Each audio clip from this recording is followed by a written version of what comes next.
All right, course 2, this is lesson 95, volume of a right solid. And don't get scared, it's not hard. All right, so volume of a right solid we'll learn more about. But volume is area of the base times height. And we've just been doing whatever that is times whatever that is times whatever that is. So I want you to think you've sliced off that bottom layer. So my base, for my area of my base, is now 1, 2, 3, 4, 5 by 2, which is 10 meters squared, right?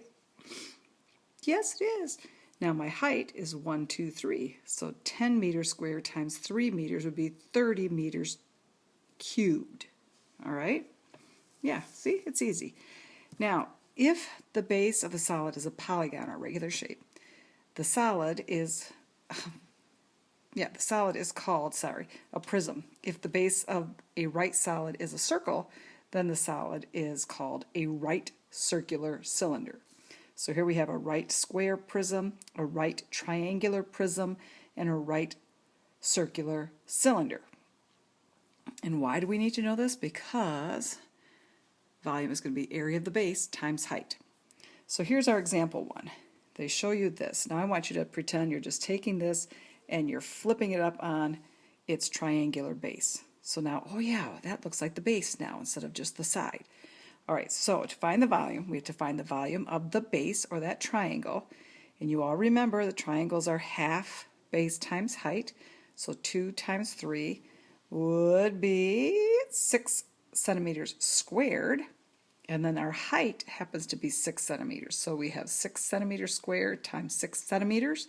You're going to get 36 centimeters cubed. Why? We have 1 centimeter, 3 centimeters cubed. All right? So you cannot multiply just all the numbers. If we did that, we would get 12 times 6, which would be, what is 12 times 6? It's 72. 72 is nowhere near, that's twice that. All right? So that's why you cannot just multiply all the numbers. Base times height. Area of base times height. Secret word, by the way, sunshine. Write it down, you get extra points, I'm telling you. Example 2. Here we have this beautiful little circular cylinder. They're telling us the diameter, because look, this is what it is. It's 2 circles, right? And it's connected by this rectangle. That's what makes a cylinder. If you think of this as the seam of the soup can, right? You cut that apart, you're going to look at this. So we have a circle and a circle. So we need the diameter is 20 centimeters. The height is 25. And it says leave pi as pi. Well, that's the easiest thing ever. So to find the area of the circle, remember area is pi r squared. We're told the diameter, the radius is half of that. So the radius is 10. But remember, we're going to square it. So it's going to be 100 pi centimeters squared. Now, we're going to take that 100 pi centimeters squared and times the height, which is 25 centimeters. So you're going to get 2,500 pi centimeters cubed. Okay, easy peasy. All right, they're going to give you this kind of thing a lot, a little house or a little barn, whatever we have here. So we have to find the volume. So we have these 2 shapes. We have this right triangular prism and a rectangular prism. So we're going to find the 2 areas and we're going to add them together. So here we have this triangle. Well, what's the base? I don't know. Yes, you do. It's 8 feet. It's 2 feet high. So area is half base times height. So half of 8 is 4 times 2 is 8. So we have 8 feet and then times the length or the height. If we tipped it over, it would be the height. So we would have 80 feet cubed. The prism, the regular rectangular prism, now you can multiply 8 times. And I just said this was 10 because we're going to forget that's 2 inches, right? So 80 times 70 is 560 feet cubed. Now we're going to put those 2 together to make our little building here. So we just add them, 640 feet cubed. This is easy, right? You're not nervous or anything. All right, so here's the practice set. We're going to find these volumes, and they're all going to be in centimeters. I'm just going to write centimeter here so I don't forget. All right. Got to find my area. So I'm going to take half of 6, which is 3. 3 times 8 is 24 centimeters squared times 12 centimeters.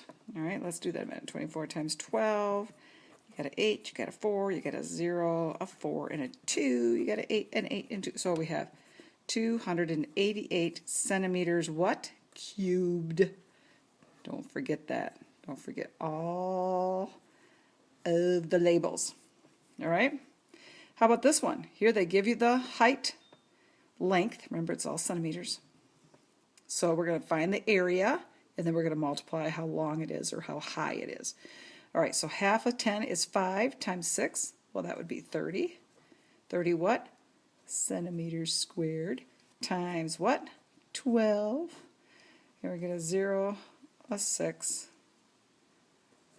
a 0, 0, 3. So you have 360 centimeters what? Cubed. Because we're finding volume. Right? Because this was another centimeter. So 1, 2, 3. Right, here we have a circular cylinder. We're going to take the area, and remember it's centimeters. And we're going to use 3.14 for pi. I don't know if that's what the book says, but that's what I'm saying. So remember, the area of a circle is what? Pi r squared. And I have the diameter, so the radius is going to be half of that. So 3 squared times pi. Well, 3 squared is what? 9 times pi. 36, carry the 3.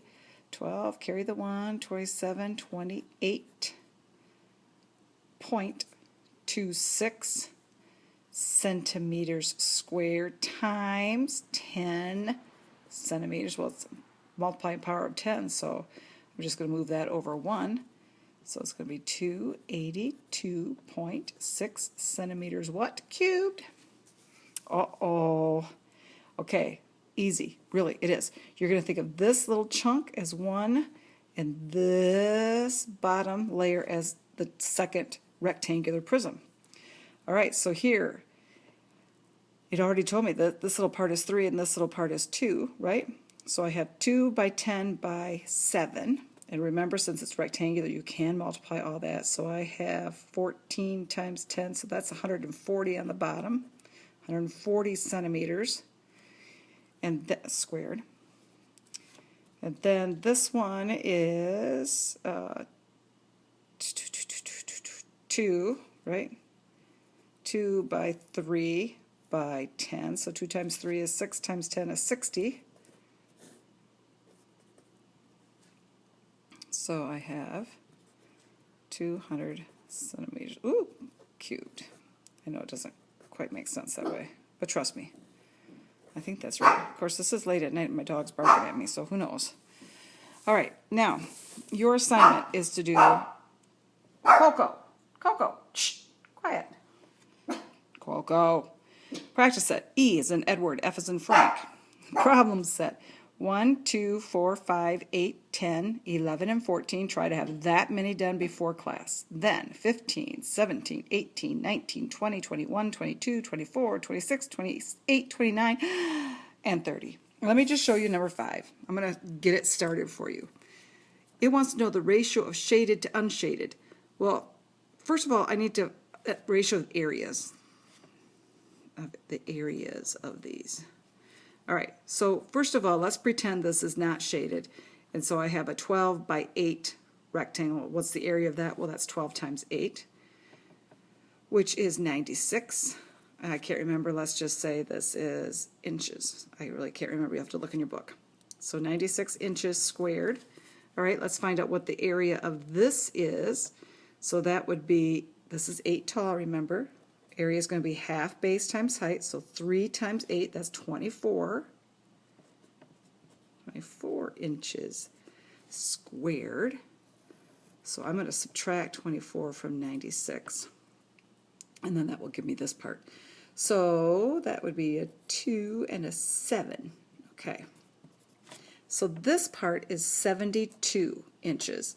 This part, right here, the shaded part, is 24. They want the ratio of shaded to unshaded. So that would be what? That would be 24 over 72. And what can go into both of those? 12. 12 can. So you divide that by 12 and you would get 2 over over 12 goes into there. How many times? I can't remember. What's 12? 6, right? Yep.